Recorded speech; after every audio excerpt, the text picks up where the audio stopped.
तुम्ही जे मागता ते आयुष्य तुम्हाला देते आणि जेव्हा तुम्हाला ते मिळते तेव्हा काही फरक पडत नाही। गीतामध्ये भगवान कृष्णाने सांगितले आहे की यश मिळवण्यासाठी जीवनात काही बदल करावे लागतील।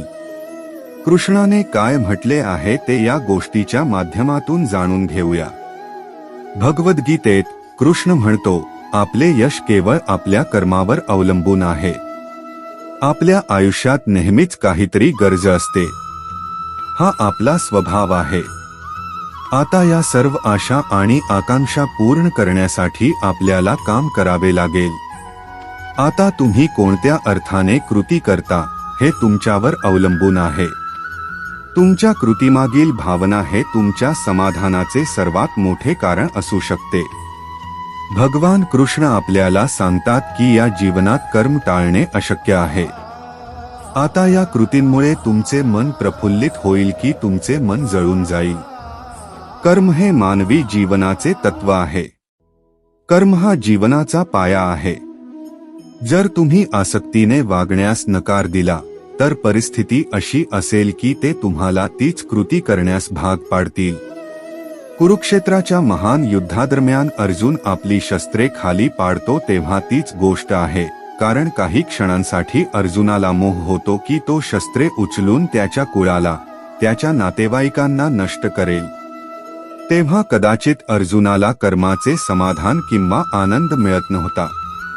या अवस्थेत भगवान कृष्ण पार्थला सांगतात की जर आपण कर्मापासून दूर गेलो तर याचा अर्थ असा नाही की आपण ते करणे टाळू।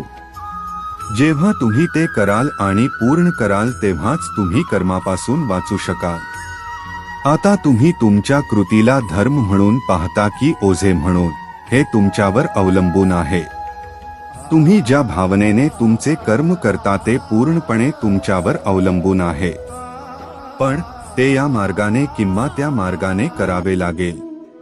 पहा, जर तुम्हाला ओझे समजले तर आयुष्य जड आणि कठोर वाटेल। जर तुम्हाला धर्म समजला, सेवेच्या भावनेने काम केले तर असे वाटेल की तुमच्या हातात चांगले घडत आहे। तुम्ही सफरचंद किंवा डाळिंब किंवा संत्री खाता तीच गोष्ट आहे, कारण एका दूरच्या माळीने त्याचे काम केले होते। ज्याप्रमाणे तुम्ही त्याच्या कर्माचे फळ खात आहात त्याचप्रमाणे दुसऱ्या कोणाला तुमच्या कर्माची मदत मिळेल। काय होईल, कसे होईल हे सांगणे अशक्य आहे। पण जर सर्वात सामान्य व्यक्ती सुद्धा स्वतःवर विश्वास ठेवते की त्याचे काम एखाद्यासाठी चांगले करत आहे, तर त्या कामात धर्म आणि सेवा दोन्ही आढळतात। आपल्यापैकी प्रत्येकजण हे कोणत्या ना कोणत्या प्रकारे करतो।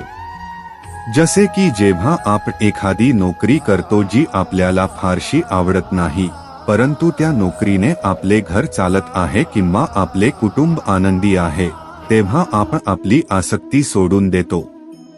या कृतीमध्ये धर्माची भावना आढळते।